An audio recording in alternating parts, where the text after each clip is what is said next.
ज़बूर 121 आज हमारे सामने है और खुदा का एक खातन है जिसका नाम वाल्टर ब्रुगमैन है। वाल्टर ब्रुगमैन कहता है कि 23 ज़बूर के बाद अगर कोई ऐसा ज़बूर है जो सबको बहुत ज़्यादा पसंद है तो वो ज़बूर 121 है। अखियां चुकना हाँ मैं वल पहाड़ा, मदद लई मैं किसनों पुकारा।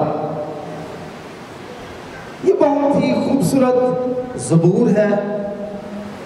बाज़ुकात इस ज़बूर को सफरी दुआ के तौर पर भी जाना और माना जाता है।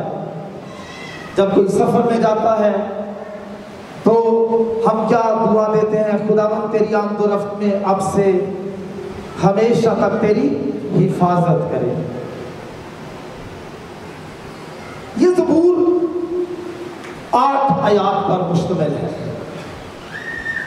अगर हम इस ज़बूर की साख्त का जायजा लें तो दर हकीकत ये जो ज़बूर है ये एक डायलॉग या एक मुकालमे पर मबनी। इसमें ज़बूर नवीस जो है वो किसी और से बातचीत नहीं करता बल्कि खुद से हम कलाम बातचीत करता हुआ दिखाई देता है और कहता है मैं अपनी आंखें पहाड़ों की तरफ उठाऊंगा, मेरी कुव्वत कहां से आएगी। और फिर खुद ही जवाब देता है मेरी कुव्वत खुदावंद से है जिसने आसमान और जमीन को बनाया। मुकालमा, खुद ही सवाल कर रहा है, खुद ही सवालात का जवाब इस ज़बूर के अंदर देता हुआ दिखाई देता है। मेरे ज़िदो, हम थोड़ी देर के लिए चंद एक बातों पर गौर करेंगे जिनका तस्करा इस ज़बूर के अंदर किया गया है। और बहुत दफा मेरे ज़िदो हम उन बातों पर तवज्जो नहीं करते, लेकिन खुदावंद ने मेरे दिल को उभारा। पहला हिस्सा जो है वो पहली और दूसरी आयत पर मुश्तमिल है। इसमें ज़बूर नवीस कहता है मैं अपनी आंखें पहाड़ों की तरफ उठाऊंगा, मेरी कुव्वत कहां से आएगी। मेरी कुव्वत खुदावंद से है जिसने आसमान और जमीन को बनाया। मेरे ज़िदो, खुदावंद का खातिब जॉन कैल्विन जो कि प्रेस्बिटेरियन निज़ाम का बानी तस्वर किया जाता है, वो कहता है कि इस ज़बूर की जो पहली आयत है ये ज़बूर नवीस के ईमान की कमजोरी को पेश करती है और वो अपनी ईमान की कमजोरी में ये बात कहता है कि मैं अपनी आंखें पहाड़ों की तरफ उठाऊंगा। जॉन कैल्विन अपनी ज़बूरों की तफसीर के अंदर इस ज़बूर की तशरीह करते हुए कहता है जब भी हम खौफज़दा होते हैं, जब भी हम मुश्किल और परेशानी का शिकार होते हैं, इससे कबल के हम अपनी तवज्जो खुदा की तरफ करें, हम पहले इधर देखते हैं, उधर देखते हैं, हम पीछे देखते हैं, यानी हम पहले इंसानी मदद की तरफ देखते हैं और फिर हमारी तवज्जो जब कहीं से बात नहीं बन पड़ती तो फिर हम खुदावंद की तरफ अपनी तवज्जो कर लेते हैं। होता है हमारी जिंदगी में ऐसा, जब खौफ, परेशानी, डर हमारी जिंदगी में आता है, हमारा जो फौरी रद्द अमल होता है, हम खुदावंद की तरफ नहीं देखते, हम इधर उधर देखते हैं। ज़बूर नवीस के ये अल्फाज कि मैं अपनी आंखें पहाड़ों की तरफ उठाऊंगा, मेरी कुव्वत कहां से आएगी, दरअसल उसके ये जो अल्फाज हैं ये उसकी कमजोरी की तरफ इशारा करते हैं। और ना सिर्फ ज़बूर नवीस इस कमजोरी का शिकार होता है, हम सभी ऐसी कमजोरी का शिकार होते हैं। बेशतर इससे कि हम खुदावंद की तरफ देखें, हम पहले इधर उधर दाएं बाएं देखते हैं। देखने की वजह गया है, क्योंकि जिस जमाने से ज़बूर नवीस ताल्लुक रखता है, गैर इकवाम ये तस्वर करती थी कि जो इलाही हस्तियां हैं उनकी सुकूनत गाह जो है वो पहाड़ है। जो देवता है, जो इलाही हस्तियां हैं, गैर कौम ये इत्तेकाद रखती थी कि वो पहाड़ों पर मुकीम होती हैं। और मेरे दिलों को पहली आयत में अपनी जात से खुद ही सवाल करता है कि जब मुझे खौफ और परेशानी का मैं शिकार होता हूं तो क्या मैं अपनी आंखें पहाड़ों की तरफ उठाऊंगा? मेरी कुमक कहां से आएगी? और फिर दूसरी आयत में खुद ही जवाब देता है, मेरी कुमक खुदावंद से है जिसने आसमान और जमीन को बनाया।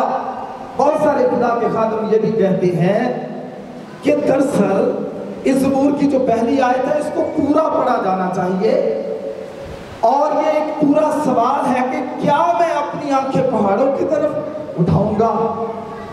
इस ज़बूर में ज़बूर नवीस दरअसल बाज़ उलमा कहते हैं, ये कहता है कि क्या मैं अपनी आंखें पहाड़ों की तरफ उठाऊंगा, मेरी कुमक कहां से आएगी?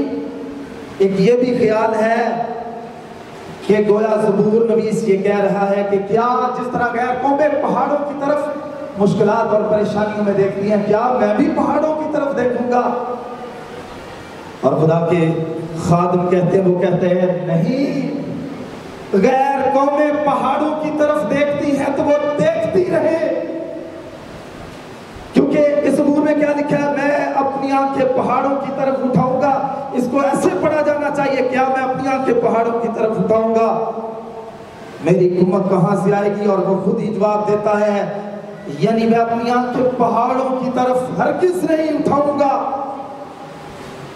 मेरी कुम्मत खुदावंद से है जिसने आसमान और जमीन को बनाया है। जब भी मुझे मुश्किल होगी, जब भी मुझे परेशानी होगी, मैं किसी पहाड़ की तरफ नहीं देखूंगा, मैं इधर उधर नहीं देखूंगा, दाएं बाएं पीछे नीचे नहीं देखूंगा, बल्कि मैं किसकी तरफ देखूंगा? खुदावंद की तरफ देखूंगा। ऐसा ही रवैया हर तरह के हालात में मेरा और आपका होना चाहिए। लाख लोग कहें कि वहां से आपको मदद मिल सकती है, आपके मसले का हल वहां से हो सकता है, लेकिन आपकी तवज्जो ज़बूर नवीस की तरह कहाँ होनी चाहिए? उसने कहा, मेरी कुम्मत खुदावंद से है जिसने आसमान और ज़मीन को बनाया। पहली बात तो खास मैं आपके गोश गुजार करना चाहता हूँ आज की सुबह। पहली और दूसरी आयत हमें यह सिखाती है कि खुदावंद हमारा मददगार है, खुदावंद हमारा मददगार है, हेल्पर है। और इस ज़बूर के अंदर मदद के लिए या खुदा के मददगार होने के लिए जो लफ्ज़ इस्तेमाल हुआ है वो है कुम्मक। क्या लफ्ज़ इस्तेमाल हुआ है? कुम्मक। बाज़ औक़ात लोग अपनी बेटियों के नाम भी कुम्मक रखते हैं। कुम्मक के नाम का मतलब है मदद, हेल्प। और उर्दू में हम क्या गाते हैं, पंजाबी में क्या गाते हैं? मेरी मदद को रब आपी आया जिसने धरती आकाश बनाया। इस ज़बूर की पहली दो आयात के अंदर ज़बूर नवीस इकरार करता है कि खुदावंद मेरा मददगार है, खुदावंद मेरी कुम्मक है। जब मैं किसी मुश्किल, जब मैं किसी परेशानी, जब मैं किसी तकलीफ से गुजरूंगा तो जो हस्ती मेरी मदद को आएगी, जो मेरा मददगार होगा, वो कोई पहाड़ों से आने वाली हस्ती नहीं होगा, बल्कि खुदा होगा जो आसमान और जमीन का खालिको मालिक है। दिलचस्पी की बात बताना चाहता हूं कि कुम्मक के लिए अबरानी जुबान का जो लफ्ज़ इस्तेमाल हुआ है वो है अज़ल। क्या लफ्ज़ इस्तेमाल हुआ है? अज़ल, जिसका मतलब है मदद। और अज़ल से ही लफ्ज़ निकला है अली अज़ल, जो कि इब्राहिम का नौकर था, साल खुदा नौकर था। और उसने कहा, देख खुदावंद, अली अजहर दमिश्की मेरे घर का मुख्तार हुआ चाहता है, जब खुदा ने उसको औलाद नहीं दी थी। और याद दहानी के तौर पर आपको बताना चाहता हूं कि लफ्ज जो अजर है, इसी से लफ्ज अजरा निकला है। अजरा के नाम का मतलब भी मदद है या मददगार है। और फिर नए अहदनामा में जो लफ्ज इस्तेमाल हुआ है लाजर, उसके नाम का मतलब भी मदद का मफहूम पेश करता है, लेकिन उसके नाम का मतलब है वो जिसकी खुदा मदद करे। लाजर के नाम का मतलब क्या है? वो जिसकी खुदा मदद करे। यहां पर 2 दफा कुम्मक का लफ्ज इस्तेमाल हुआ है पहली आयत में, और कुम्मक के लिए इब्रानी लफ्ज अजर है, इसी से अजरा है। और पुराने अहदनामा में अजर का जो लफ्ज है वो 20 दफा इस्तेमाल हुआ, और 13 दफा 20 दफा जो इस्तेमाल हुआ उनमें से 13 दफा जब भी जिक्र आया है अजर का, वो खुदा के मददगार होने के हवाले से आया है। और मैं आज ये बताना चाहता हूँ, इस ज़बूर की पहली आयत में ज़बूर नवीस दरअसल इकरार करता है और मुझे और आपको सिखाना चाहता है कि खुदावंद हमारा क्या है? मददगार है। खुदावंद हमारी कुम्मक है, खुदावंद हमारी हेल्प है। जब भी हमें ज़रूरत होती है वो हमारे हेल्पर के तौर पर, मददगार के तौर पर हमारे काम आता है। मेरे अज़ीज़ों, मैं सोच रहा था लाजर को खुदावंद यीशु मसीह ने वो 4 दिन का था उसको जिंदा किया। मैंने बताया कि लाजर के नाम का मतलब क्या है? वो जिसकी खुदा मदद करे। वो मर गया, वो बीमार था, उसको किसी ने अच्छा नहीं किया, वो मर गया, तो 4 दिन तक कब्र में पड़ा रहा।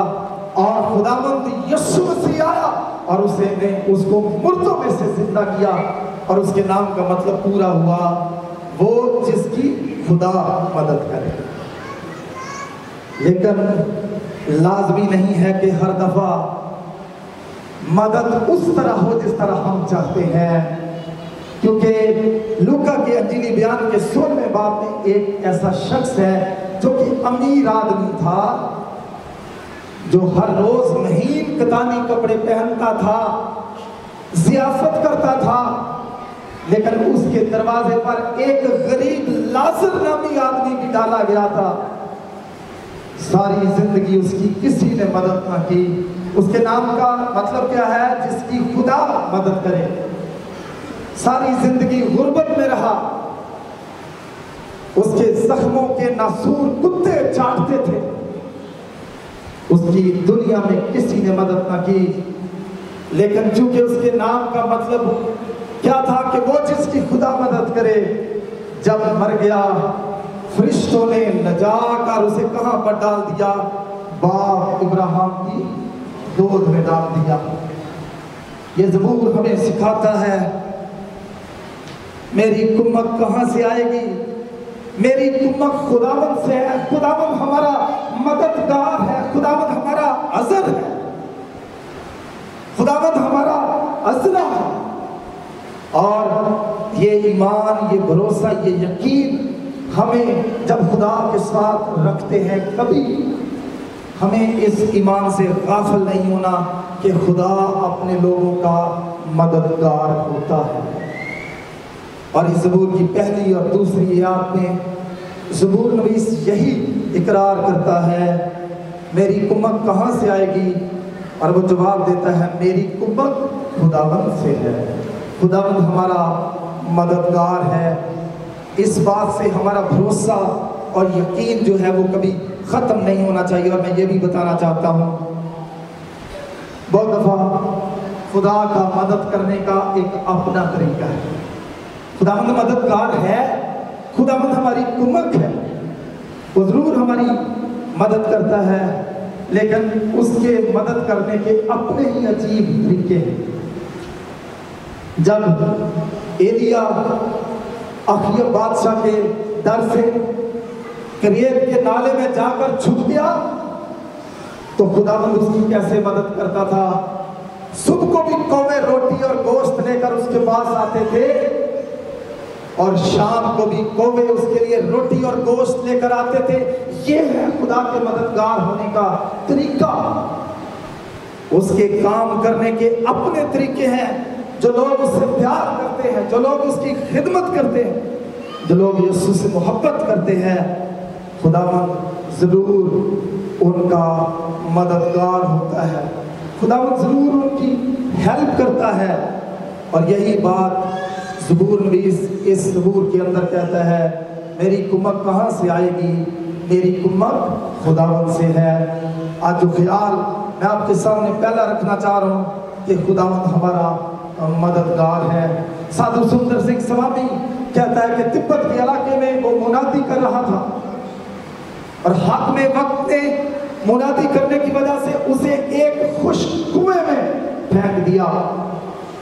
और वो कहता है कि वहां पर ऐसे लोगों को फेंका जाता था जिनको फिर कभी वहां से नहीं निकाला जाता था। साधु सुंदर सिंह स्वामी को उस कुएं के अंदर, जिसमें पहले भी लोगों को फेंका गया था, जिनकी हड्डियां उस कुएं के अंदर थी, वो कहता जब मुझे फेंका गया, बगैर पानी बगैर खाने पीने की अशिया के मुझे वहां पर डाला गया, मैं खुदावंद से दुआ करता रहा कि खुदावंद देख, मैं तेरा नाम लेने की वजह से दुख उठा रहा हूं, तू मुझे रिहाई दे। पहले दिन दुआ की कोई जवाब नहीं आया, दूसरे दिन दुआ की खुदावंद मुझे छुड़ा, मेरी मदद कर, कोई जवाब नहीं आया। तीसरे दिन दुआ की, रात दुआ की, भूख और प्यास की वजह से निठार, और बिल आखिर तीसरे दिन के बाद उसे उस कुएं के ढकने के खुलने की आवाज सुनाई दी कि किसी ने उस कुएं का ढकना खोला और एक रस्सी नीचे लटकाई गई और ऊपर वाले शख्स ने कहा कि इस रस्सी को पकड़ और बाहर आ जा। मेरे अजीजों, साधु सुंदर सिंह स्वामी कहता है, मैं भूख और प्यास की हालत में न डाल उस रस्सी को देखकर और उस आवाज को सुनकर हौसला पाते हुए बाहर आ गया। लेकिन जब मेरा मन चाहा, जी चाहा कि उस शख्स का शुक्रिया अदा करूं जिसने मेरी मदद की, तो वहां पर कोई शख्स मौजूद नहीं था। साधु सुंदर सिंह स्वामी कहता है, खुदा ने अपना फरिश्ता भेजकर मेरी मदद की। जो लोग खुदा से प्यार करते हैं, जो उसकी राह पर चलते हैं, खुदा उनको कौमों के वसीले से भी खिला सकता है और फरिश्तेगार भेजकर भी उनकी मदद कर सकता है। खुदा गैर कौमों को उनकी मदद के लिए इस्तेमाल कर सकता है। इसलिए जब कभी आप ज़रूरत की हालत में हो, परेशानी की हालत में हो, खौफ की हालत में हो, जिस तरफ आपको अपनी तवज्जो करनी है वो खुदावंद की तरफ करनी है, क्योंकि खुदावंद हमारी कुम्मत है, खुदावंद हमारा मददगार है। वो जब भी हम मुश्किलात में से, परेशानियों में से गुजरते हैं, वो हमारी मदद करता है।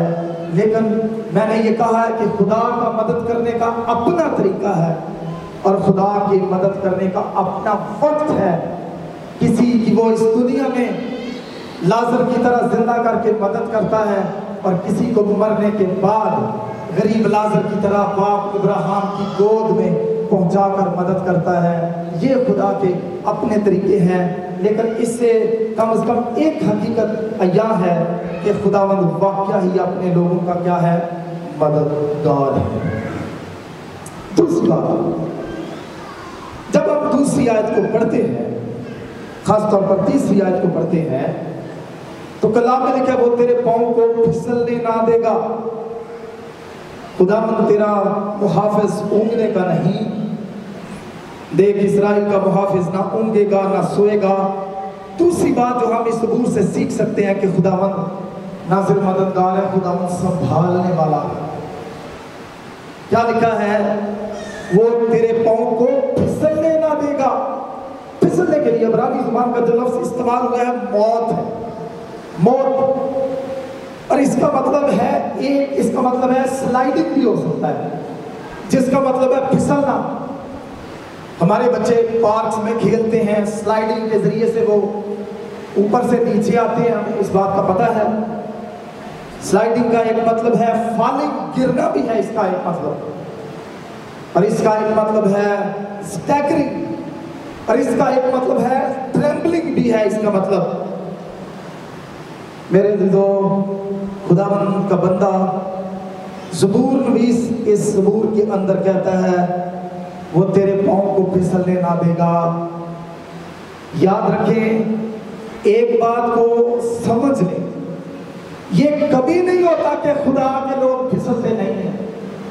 खुदा के लोग फिसलते भी हैं, खुदा के लोग गिरते भी हैं, खुदा के लोगों के कदम लड़खड़ाते भी हैं, खुदा के लोग कांपते भी हैं। लेकिन ज़बूर नबी क्या कहता है, जे कदी वो टिक पवे भी ना टिकया रहेगा ते ओदा हाथ संभालता है खुदावंद पाक खुदा। दूसरी बात जो हम सीख सकते हैं ईसाई से कि वो तेरे पाँव को फिसलने ना देगा, इसका मतलब हरगिज़ नहीं है कि खुदा के लोग कभी फिसलते ही नहीं होते, डगमगाते नहीं हैं, कांपते नहीं हैं, खौफज़दा नहीं होते हैं। वो डगमगाते भी हैं, खौफज़दा भी होते हैं, परेशान भी होते हैं, लेकिन उनके लिए हौसला तसल्ली है कि उनका खुदा उनको फिसला रहने नहीं देता, उनको गिरा रहने नहीं देता, उनको कांपता रहने नहीं देता, उनको लड़खड़ाता रहने नहीं देता। ये है मेरे और आपके खुदावन की अच्छी खूबी। वो जहाँ हमें हमारा मददगार है वहाँ हमारा संभालने वाला भी है। खुदा ने इस दुनिया में मुझे और आपको पैदा करके छोड़ नहीं दिया, बल्कि वो क्या करता है, वो हमें संभालता भी है। जब भी हम फिसलने के करीब होते हैं या फिसल भी जाते हैं तो खुदावन हमें आकर क्या करता है, बचाता है, हमें संभाल लेता है। पतरस लहरों पर चलने लगा और लहरों को देखकर फिसलने लगा, डूबने लगा, लेकिन खुदावन ने अपना हाथ बढ़ाकर उसको क्या कर लिया, थाम लिया। ये तो नहीं था कि वो डगमगा ही नहीं रहा था, वो परेशान ही नहीं हो रहा था, नहीं हुआ। लेकिन अच्छी बात क्या है, खुदावन ने उसे आकर थाम लिया। खुदावन हमारा ना सिर्फ मददगार है बल्कि वो हमारा थामने वाला है। वो हमारे कदमों को बहुत दफ़ा बुराइयों में, इसी तरह से बदियों में गिरने से, फिसलने से बचाता है। हमें जब भी कोई ऐसी परेशानी हो, मुश्किल हो, हमें उसकी तरफ मदद के लिए देखना है, क्योंकि वही हमें बचा सकता है, वही हमें छुड़ा सकता है। तीसरी बात, खुदावंद मददगार है, खुदावंद हमें संभालने वाला है, और खुदावंद हमारा मुहाफिज है। खुदावंद हमारा क्या है, मुहाफिज है। इस ज़बूर के अंदर शोमर या शामर का जो लफ्ज़ है, जिसका मतलब मुहाफ़ज़त है, हिफाजत है, महफूज है, वो 6 दफ़ा इस्तेमाल हुआ। आप गिन सकते हैं ज़बूर में। और नुक्ता क्या है कि खुदा मुहाफ़िज है। खुदा ने सदरक, मीसक और अबद नजू को आग की भट्टी में संभाला, उनकी मुहाफ़ज़त की। खुदावन ने दानियल को शेरों की मांद में महफूज रखा। जब पतरस और यूहन्ना कैद में डाले गए, मेरे दिलों में खुदावन के फरिश्ता की बदौलत उनकी रिहाई हुई। खुदावन ने पौलुस और सिलास को छुड़ाया, खुदावन ने उनकी हिफाजत की।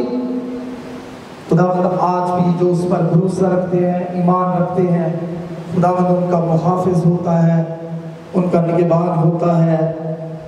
ये बात कभी हमारी नज़रों से ओझल नहीं होनी चाहिए कि खुदावन हमारा क्या है, मुहाफिज।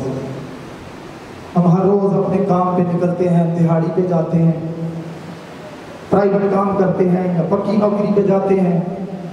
अगर खुदा सलामत घर वापस लेकर आ जाता है तो इसका मतलब क्या है, खुदा मुहाफिज है। खुदा घरों के अंदर हमें महफूज रखता है, ये खुदा के मुहाफिज होने की अलामत है। सो लिहाजा हमें याद रखना चाहिए कि खुदा ज़रूर अपने लोगों की मुहाफिज करेगा। और वो कैसे करता है, बड़ी खूबसूरत बात लिखी है, देख इसराइल का मुहाफिज ना ऊँघेगा ना सोएगा।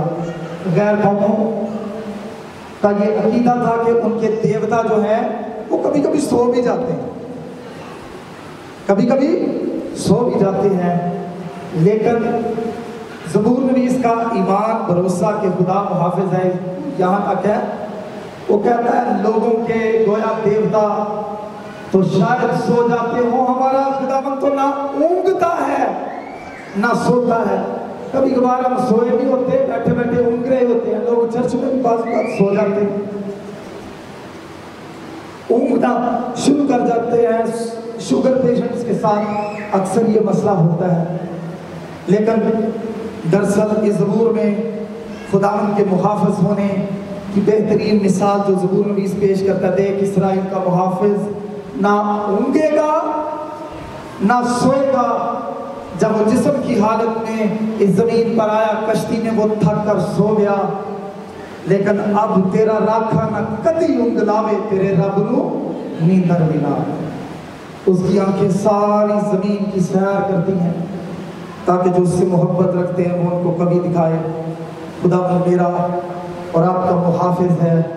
हमें जब भी मुहाफ़त की ज़रूरत पड़े तो हमें किसकी तरफ देखना है? अपने खुदावंद की तरफ देखना है। एक और बात जो इस ज़बूर की 5वीं आयत में है, खुदावंद हमारा साहिबान है। खुदावंद हमारा साहिबान है। 5वीं आयत में खुदावंद तेरा मुहाफिज है, खुदावंद तेरे दाहिने हाथ पर तेरा साहिबान है। खुदावंद मददगार है, खुदावंद संभालने वाला है, खुदावंद मुहाफिज है। और चौथी अहम बात जिसकी तरफ मैं आपकी तवज्जो लगा रहा हूँ, खुदावंद हमारे दाहिने हाथ पर हमारा साहिबान है। ये गर्मियाँ हैं, आजकल बच्चों को स्कूल लेने जाते थे, थोड़ी छुट्टी में अगर देर है या छुट्टी हो गई या बच्चे बाहर नहीं आ रहे, हमारी कोशिश होती थी कि भाग के किसी दरख्त के साए में चले जाएं। मोटरसाइकिल गर्म ना हो, हमें धूप ना लगे, हम साए में जाने की कोशिश करते हैं। ये ज़बूर हमें ये भी सिखाता है कि खुदा अपने लोगों के ऊपर एक छतरी की तरह, एक साए की तरह, एक साहिबान की तरह वो क्या करता है? काम करता है। जब साया आ जाता है हम ठंडक महसूस करते हैं, हम साए में जाकर सुकून महसूस करते हैं, इत्मीनान महसूस करते हैं। दिन ढल गया है, हमारी तबीयत अच्छी होना शुरू हो जाती है। और उसके साहिबान होने की बाबत ज़बूर नवीस कहता है खुदावंद तेरा मुहाफ़िज़ है, वो तेरे दाहिने हाथ पर तेरा साहिबान है। वो दूर नहीं है, तेरे दाहिने हाथ पर तेरा साहिबान है। साए के लिए हमें कहीं दूर जाने की ज़रूरत नहीं है, बल्कि वो बिल्कुल तेरे दाहिने हाथ पर तेरा क्या है? साहिबान है। बाज़ औक़ात हमारे दोस्त कहते हैं वो शारक से ज़्यादा करीब है। ये यही बात है, बिल्कुल उसी तरह का मफ़हूम है। वो तेरे दाहिने हाथ पर तेरा साहिबान है, यानी वो तेरे लिए एक साया की मानद है, वो शेड की मानद है, मुहाफ़त की शील्ड की मानद है। और वो दूर नहीं है, बल्कि वो बिल्कुल तेरे जैसे, तेरा दाहिना हाथ तेरे करीब है वैसे ही तेरे करीब है। और उस साहिबान का फ़ायदा क्या होगा? लिखा है ना आफताब दिन को तुझे ज़रर पहुँचाएगा, ना महताब रात को तुझे। मेरे ज़िदो दिने सूरज ना तेनू सतावे, राती चांदनी ना कुछ दुख पहुँचावे। ये है उस साए बान होने का फ़ायदा। उसके साए में जब हम रहते हैं तो मेरे ज़िदो हम उसकी मुहाफ़त में आ जाते हैं। कितनी दफ़ा वो हमारी मदद तो करना चाहता है, वो हमारा मुहाफ़िज़ तो बनना चाहता है, वो हमें संभालना तो चाहता है, वो हम पर अपना साया तो करना चाहता है, लेकिन ना हम उसकी मदद लेना चाहते हैं, ना हम उसके साए में आना चाहते हैं, ना हम उसकी बचाने और छुड़ाने वाली कुदरत पर भरोसा करना चाहते हैं, बल्कि हम इधर उधर देखते हैं। आज जो ख्याल मैं आपके सामने रखना चाहता हूँ, जब भी कोई मुश्किल हो, परेशानी हो, हमने अपनी कुव्वत को, जो खुदाबंद है, जो हमारा मददगार है, उसको पुकारना है। हमने उस पर भरोसा करना है। वो हमें संभालता है, वो हमारी हिफाजत करता है, वो हमारे ऊपर साए की तरह अपने परों को छुपाए फैलाए रखता है। खुदावंद आज के कलाम के वसीला से आपको बड़ी बरकत दे।